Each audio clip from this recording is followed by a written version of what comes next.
What would you do if the land you poured your heart into was suddenly claimed by those who never understood its soul?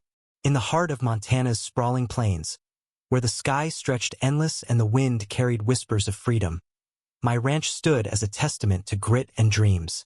It was 80 acres of rolling hills, dotted with cattle and wildflowers, a place I'd carved out with my own hands after years of saving every dime from my mechanic job. But the Harmony Overlook Association, HOA, as they called themselves, had other plans. They thought they could bully me off my land. They were wrong. My name is Lucas Kane, and I'm not the kind of man who bends. The ranch, named Willow's Rest after my late wife, was more than property. It was my sanctuary, my defiance against a world that had taken too much. Willow died 5 years ago, cancer stealing her breath while I held her hand, promising to keep our dream alive. That dream was this ranch, where we'd plan to grow old, raise kids, and watch sunsets paint the horizon gold. Now, it was just me, the cattle, and the ghosts of our plans. But the HOA group of city transplants who'd built a gated community on the edge of my land saw my ranch as an eyesore. They wanted it gone, and they weren't subtle about it. It started with letters, polite at first, stamped with their fancy letterhead, requesting I consider selling to make way for their expansion. Harmony Overlook was a sterile grid of McMansions, all beige and identical, with manicured lawns that mocked the wild beauty of my fields. I ignored the letters. Then came the visitsmen in suits with fake smiles, offering sums that sounded generous but couldn't buy a single memory of Willow laughing in the pasture. When I refused, their smiles faded, and the threats began. They claimed my land was part of their jurisdiction, citing some obscure clause in a decades-old county record. Bullshit. My deed was ironclad, signed by my grandfather's hand in 1947. But the HOA had money, lawyers, and a knack for twisting truth. They sent notices of violations. My barn was non-compliant, my fences unsightly. They fined me for dust from my dirt road. For God's sake. Then, last spring, they crossed a line. They filed to seize my land through eminent domain, claiming it was for the public good of their community. That's when I knew this wasn't just about money, it was about power. I wasn't alone in my fight, though I felt it sometimes. My neighbor, Rosa Delgado, a fiery woman who ran a small horse rescue on the adjacent plot, had her own battles with the HOA. They'd hassled her for years, claiming her rescue was a nuisance. Rosa was tough, with calloused hands and a heart that could tame the wildest Mustang. But even she was wearing thin. Lucas, she'd say, sipping coffee on my porch. These people don't stop until they own everything. I nodded, but I wasn't ready to lose. The twist came in the form of an unexpected ally.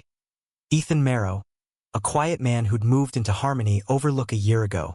I'd seen him at the community meetings the HOA forced me to attend, always sitting in the back, scribbling in a notebook. I figured he was one of them, another suit with a superiority complex. But one evening, he showed up at my gate, hat in hand, his eyes nervous but resolute. "I'm not with them," he said. "I used to be a surveyor. I've seen their plans, Lucas. They're not just after your land theory rerouting the county road to cut through Rosa's rescue. 2. Ethan's revelation hit like a lightning strike. He'd stolen documents from the HOA's office, maps and emails that laid out their scheme. Seize my ranch, bulldoze Rosa's rescue, and turn our land into a golf course for their rich buddies. Ethan wasn't just a whistleblower, was risking everything. His wife and kids lived in Harmony Overlook, and if the HOA found out, they'd ruin him. "Why help me?" I asked. He looked at the horizon, where my cattle grazed under a bruised sky. "Because I know what it's like to lose something you love," he said softly. I didn't press him further. Some wounds don't need explaining.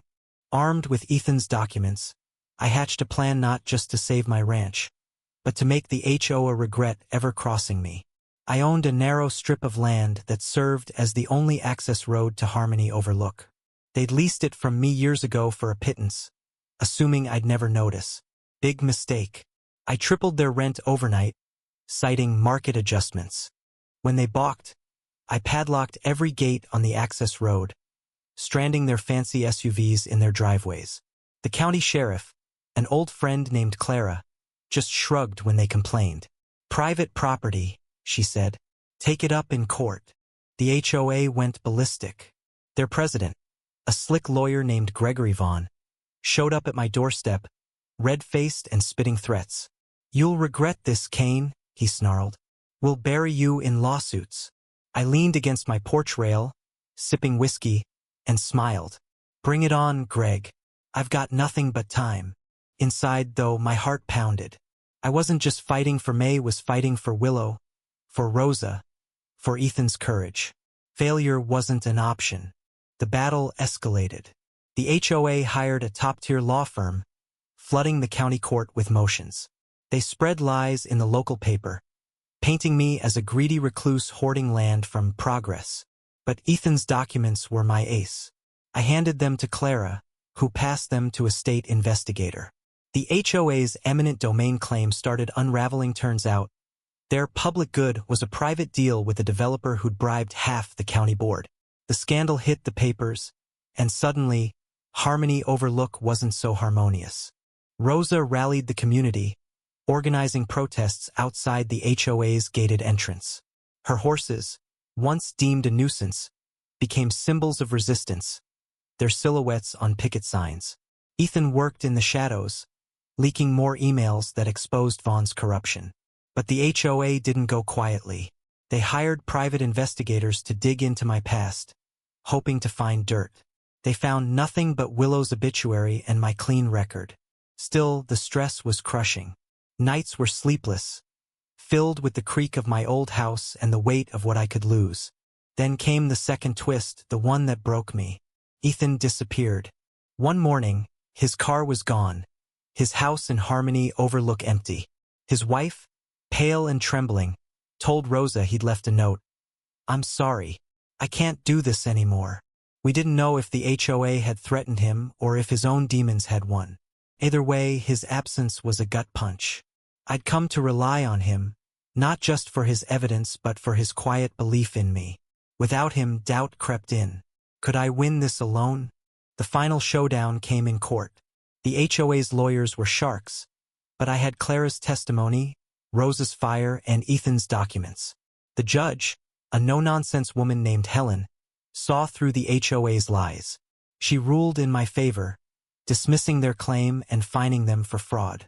The access road stayed mine, the rent stayed high, and their golf course dreams died. Rosa's rescue was safe too. I should have felt triumphant, but as I walked out of the courthouse, the victory tasted like ash. I found Ethan's notebook in my mailbox a week later, mailed with no return address. Inside was a single sentence. "You fought for what I couldn't." I sat on my porch, staring at the sunset, and wept. Not for the ranch, not for Willow, but for Ethan, who'd given me the tools to win and paid a price I'd never know. The land was mine, but the cost was heavier than I'd imagined. I'd kept Willow's rest, but it would never feel whole again, not without the people who'd fought beside me, and the one who'd vanished. In the end, the HOA retreated, their empire crumbling under lawsuits and bad press. I raised their rent again just because I could. The gates stayed locked until they paid. But every sunrise, as I walked my fields, I felt the ache of Ethan's absence, the echo of Willow's laugh, and the truth that some victories cost more than they give. The wildflowers still bloomed, defiant and free, but they couldn't hide the scars of a fight that had taken too much. ND.